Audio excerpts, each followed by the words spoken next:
Hey guys, and welcome to this video where we take a look at the newly released Race Arcade Chronology. Now before we get started, I need to give you a quick disclaimer. I'm not going to be reviewing the game or showing too much of my own gameplay in this video. Instead, I'm going to show you some of the options you have to buy the game, and I'll give you a look into the game's menus and settings. The Race Arcade Chronology was released on the 9th of March this year, 2023, and it includes 3 titles: Rayforce, Raystorm and Ray Crisis. For those of you who don't know, Rayforce was originally released in 1994, Raystorm in 1996, and Ray Crisis in 1998. The latter 2 3D titles include enhanced HD versions called Raystorm Neo HD and Ray Crisis HD. There is a physical release of the game in Japan. Your first option would be to get it via Amazon Japan and just ship it, or you can go to Play Asia as well and buy the game over there. For those of us in the West, Strictly Limited Games is handling the physical edition. Unfortunately, I was a bit late to the party and missed out on the regular version, which is now sold out. The only option left, at least for me, was the one with the pixel frame, but I personally don't buy special editions with too many goodies because I have limited space in my apartment. I ended up ordering the Japanese physical edition from Amazon Japan. I have to admit I was a little bit worried that all the menus and options would be in Japanese, but I'm very happy to report that everything can be played and adjusted in English, so you don't need to worry about getting lost in translation. Alright, so let's take a closer look at what this collection has to offer. First of all, you can access all 3 games from the main menu, as you can see here. And as I mentioned before, both Ray Crisis and Raystorm can be played in either the arcade or the Neo HD version. You can also watch replays of your saved runs. Back in the main menu, you can see there are achievements on the left, which there are many of them for all 3 games, which really surprised me.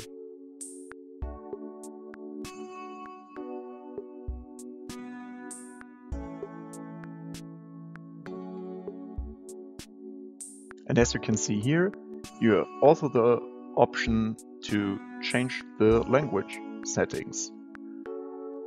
Out of the box, the language was already in English, at least for me, but you can also switch to Japanese, traditional Chinese, simplified Chinese, or Korean. Next, let's just start a game and let's have a look which other settings you can adjust. Inside the game, you can open up another option menu where you have a lot of different settings. As you can see, there is quick save and quick load. You can reset the game. You have an extra options setting, the rankings, achievements, and the game menu as well.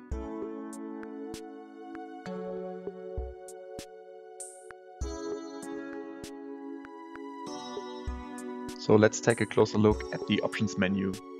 As you can see, you can change the difficulty of each of the stages.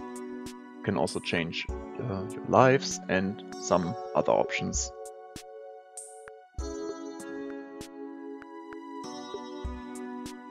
You can also modify the control scheme so it fits your personal preference. There are also several screen settings and a menu with gadgets that give you more information about everything that happens on screen, like the scoring and how much lasers you have and so on and so on. Last but not least, you have the sound settings. I also think that the game manual is a very cool feature because it just teaches you the basics of the game, like the control scheme and also something about the scoring, for example.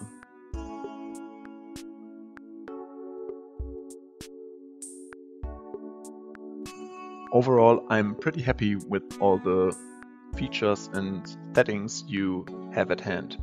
You can really customize the experience and the way you want to play those different games. There are just two things I really want to point out because I think those may be some weak points for some of the players. First of all, I couldn't find any training mode. You have to be a little bit, let's say, old school. You have to work with the quick save and quick load settings to really, for example, save before a boss and practice it over and over and over with those quick save slots and quick load options. This brings me directly to my second complaint, which is the amount of save state slots. Every game offers you 12 save state slots, which seems to be a little bit low, but I'm not sure about this. So I was testing it just a little bit, but it seems like Ray Crisis and Ray Storm share 12 quick save slots with their Neo HD or HD version. So you might want to keep this in mind and plan ahead which version you want to practice. So those are my two main complaints for the Race Arcade collection. I cannot tell you too much about the gameplay side of things because I didn't play too much up to now. I cannot really tell you the difference between the original arcade versions and the port we just got. I don't have any lag tests or frame tests or anything like this. I hope there will be YouTube channels in the future who will cover those topics. I hope you enjoyed this video and found it useful. Let me know in the comments below if you're planning to get your hands on the Race Arcade Chronology, which version you're going to get and why. Thank you for tuning in and watching this video. I hope you have a fantastic day and I'll catch you all in the next video.